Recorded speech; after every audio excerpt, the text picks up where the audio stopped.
Hello friends, welcome to my channel and thanks for watching this video. So time has turned very interesting and most probably geopolitics has taken over geoeconomics, and I rather keep myself away from talking about geopolitics and the things that's been going on unless it has an impact on the stock market. And now it looks that there is rather an impact which is about to happen on the stock market as well. So this is one of the most important thing which you should know if you don't know yet, and if you know yet you should understand the ramifications. So let us discuss all the most important things which has impacted the market and probably does have an impact going forward as well.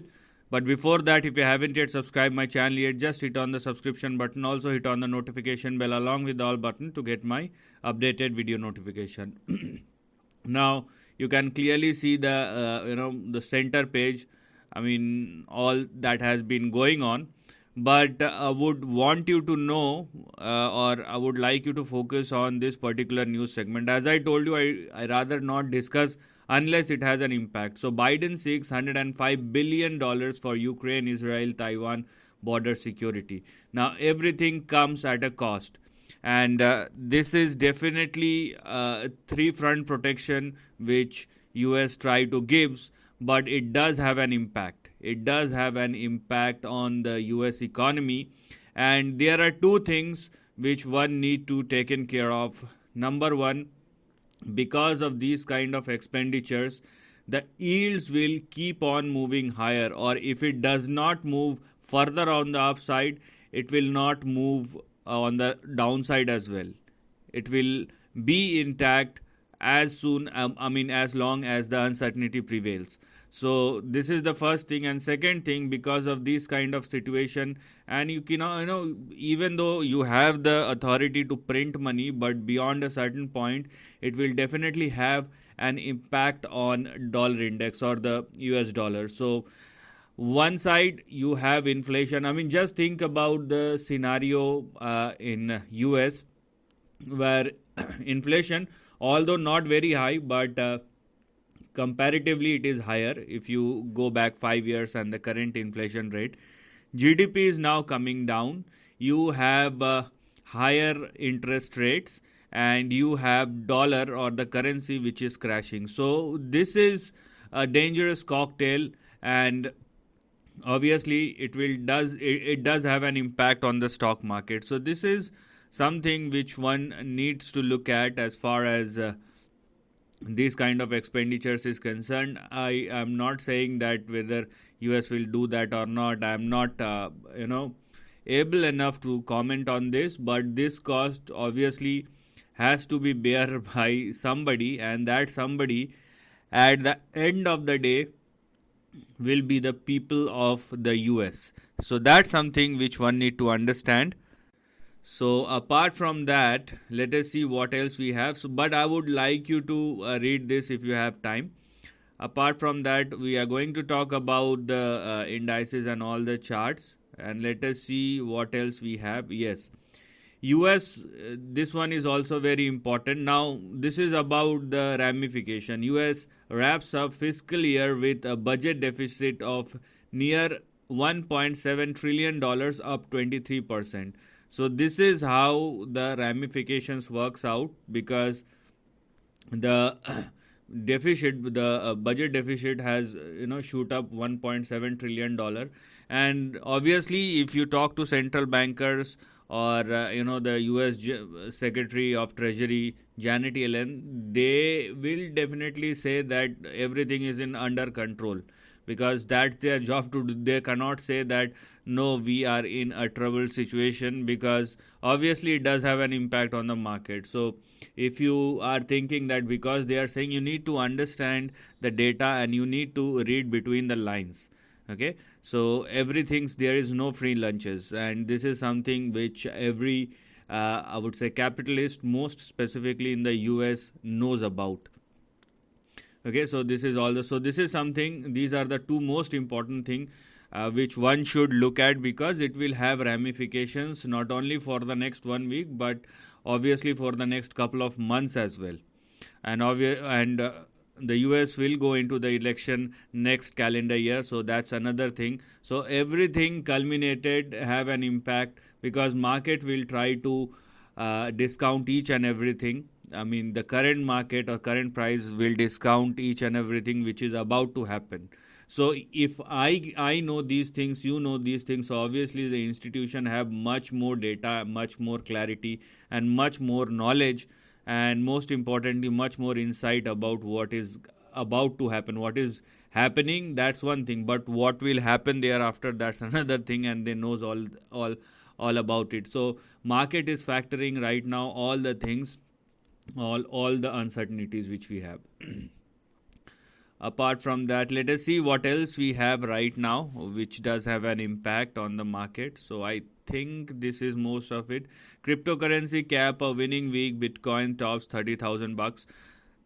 So the thing is, I mean, I personally feel that it does not matter right nowadays if you buy a cryptocurrency or if you buy a stock, because at the end of the day, this is not something, even though it is running 24 into 7 into 365, but the kind of return is very minimal. It is as compared to, I mean, you can purchase any other financial instrument and you can get the similar kind of returns, which means that now everything comes to a zone where it may be a different set of financial instrument, but the extraordinary returns are now neutralized. So that is something which we need to look at. Let's see what else we have.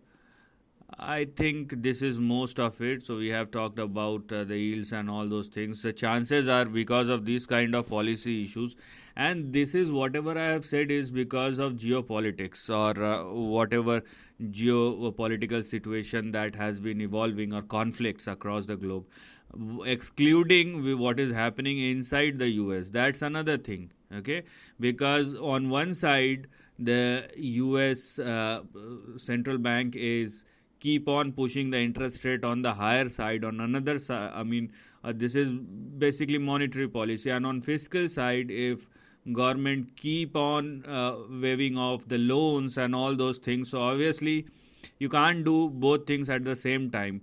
You are not controlling the fiscal and monetary, both should work hand by hand, or these are like two legs which should work or which should walk in a sync. I mean, this is not happening, so obviously it does have an impact. Now let's go to the market section and let us see what's been happening and what was the stats at the end of the last week. So Dow Jones down by 286 points if you're looking at last Friday. NASDAQ 200 points, 1.5% lower, and then S&P 500 down by 53 points. Gold at 1993, so obviously it is indicating uncertainty, and more than that, it is indicating a collapse in currency. Okay, that's why you can see a sharp rise. I will show you the chart and then we will discuss about it. Oil near 90 bucks. Then we have yield. I mean, it went up to 4.997 and closed at 4.91. So US 10-year yield is the one which everybody looking at. VIX, as I've told couple of times, VIX in US above 15 or 16 indicates volatility. Now it closed above 21 or near to 22. So it does indicate volatility on the higher side. So be ready for that if you are in a frame that no, it's just a normal correction. It may be, price may not fall if you're looking at the index, but on stock level, there is something, I mean, on individual basis, stock can go anywhere. You can clearly see, now even 30-year yield is above 5%. This is a flat yield curve, and a flat yield curve indicates it's not about, if you want to understand the yield curve, you should understand the change. It is not about the structure, whether it is an inverted yield curve or it is a neutral yield curve or it is a normal yield curve. A flat yield curve or the change in the structure of the yield curve indicates something is going to change or something is changing, and that's what one should look at. Now everything, I mean, I keep on giving the same example. and people should understand this thing. It does not matter. You don't matter to the stock market if you have a couple of thousands of dollars. You purchase 1,000 shares, or $1,000 or 10,000 or dollar, or let's say $100,000 worth of stocks or any financial instrument, and considering yourself as the king, it does not matter. Okay, let's understand the situation of someone who is a millionaire or a billionaire, and if he is getting a risk-free rate of 5% or 5.5% in a matter of a month, I mean, god damn it, nobody is going to take any risk, because this is risk-free. This is completely risk-free. So you should understand these kind of things. Apart from that, US dollar index is completely stable for the last 2 weeks. That's also something which we need to discuss. So let's discuss each and everything one after another. Let's first start with the price chart of gold, and this is the price chart of gold future. You can clearly see this move, and that's what I'm talking about. And gold above 1970, I have talked about it in my previous video. You can clearly see a move in a matter of 2 weeks. Gold jump 9% or 9.5%. Okay, and it is a very big move indeed. And if gold, you can clearly see the big resistance of 2011 at 1930. So if gold futures is trading above 1930, it means this is a breakout. It simply means, or it simply indicates a breakout at or above which you will see a next move which has already been started. So you just this indicates something. This gold moving of gold and silver does indicate something, and this is what you need to look at and most probably understand, right? Apart from that, let's just discuss about the VIX, because that's very important. I have been talking about the VIX, and now it's been started moving higher, and obviously it is a volatility indicator, so it indicates volatility. So if it keeps on moving higher, what one can expect in the upcoming weeks, if you are not considering a big terminology called World War III or something like that. I am not in that camp right now, that calling something as a doomsday scenario. But when the volatility is rising, I mean, if you are looking simply at the charts, what we can see in the next upcoming weeks is a swing somewhere in between. If this is the momentum, somewhere in between 35 and 36. So that is something, and the intermediate target we have right now is 25. So it is now closed very near to 22. But if it surpasses 25, there will be a move in between 35 or 36, and that's something which we also need to taken care of. Now, the dollar index. There is some sort of I would say here we are. It is not a downside, but weakness, some sort of weakness has been creeping in as far as dollar index is concerned. And I mean, you cannot find a textbook kind of sync. When we say that when dollar index goes down, stock market will go higher, because that's a completely different setup. The current setup is a bizarre one where everything goes in opposite direction, be it the dollar index, be it the yields, be it the currency, be it the stock market, and everything goes in its own way. So it should come at sync sometime in the future, but this is not the this is not the correct time to talk about all these things. When you're talking about dollar index, right now it is trading in between a range. So on the downside you have 105.5, and on the upside you have 106.9. If it falls below 105.5, you will see 104 or 103, something like that. So this is a consolidation. I can't call it as a correction or downfall or an upside.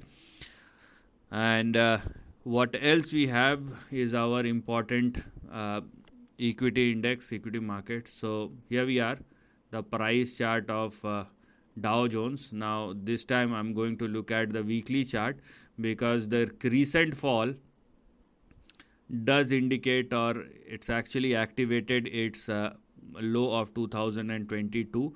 So the resistance it is unable to sustain above. Dow Jones, if you're looking at the price chart of Dow Jones, it is unable to trade and sustain above 34,335. And if it keeps on trading and sustaining below 34,335 or less, what we have on the downside will be something like this. So let me show it to you. Then you have your next big support somewhere in between 29,690 and 28,730.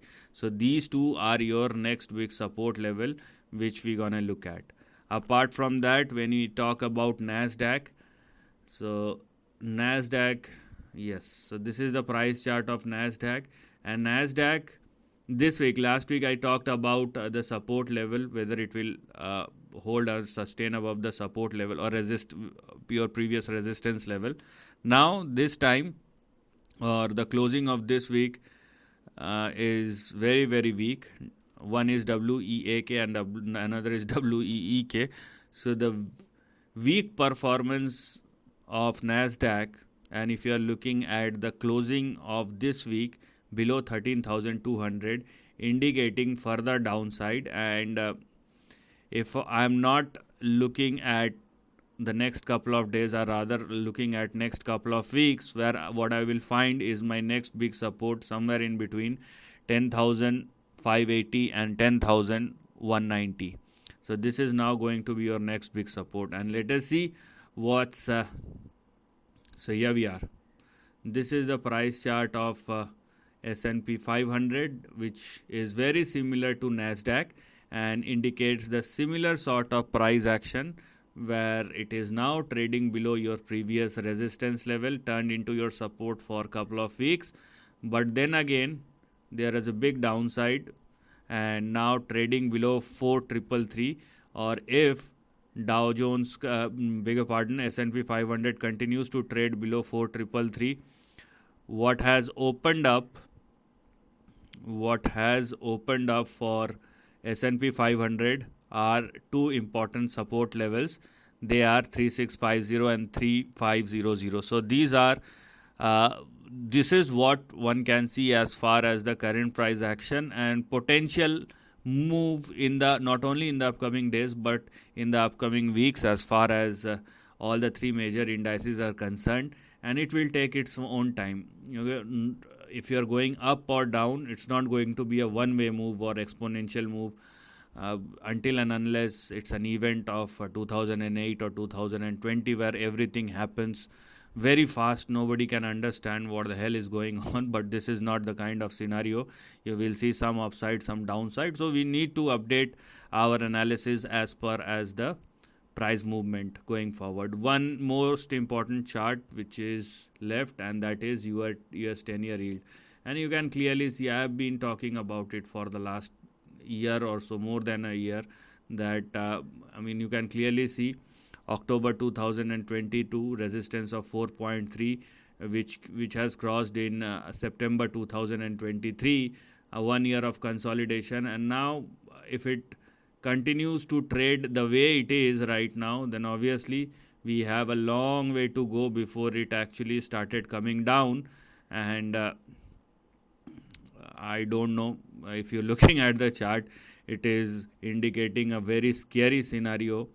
And this geopolitical spice, along with the economic headwinds, is actually troubling, or it actually helping the bonds or the yields to stay higher, to stay afloat and stay higher, to stay strong. So this is the kind of scenario which we can see right now, until and unless things resolve. And these kind of things does not resolve overnight. If there is something, then obviously that's a different thing. But generally speaking, what we can see, as far as what I can see, is a swing somewhere in between 7 and 9.5% in the upcoming years or months or years, depending upon how fast the current situation evolves and what's going to happen, because next year US presidential election is also there. So things will happen very fast. Things does happen. The situation or the events indeed indicates that things will happen fast. So you better understand the scenario before taking any sort of decision. I mean, if you are, the exclusion is, if you are a long term investor, then it does give you uh, an opportunity for the long term. You need not to be somebody who keeps on tracking the market. So if you know how to pick good stocks, this is the kind of opportunity which you are getting, and one should avail that opportunity, but over a period of time, and obviously not for the short term people. So this is an opportunity. Let's see volatile days ahead, and this will take time before the market normalizes. So this is the end of the video. Thanks for watching.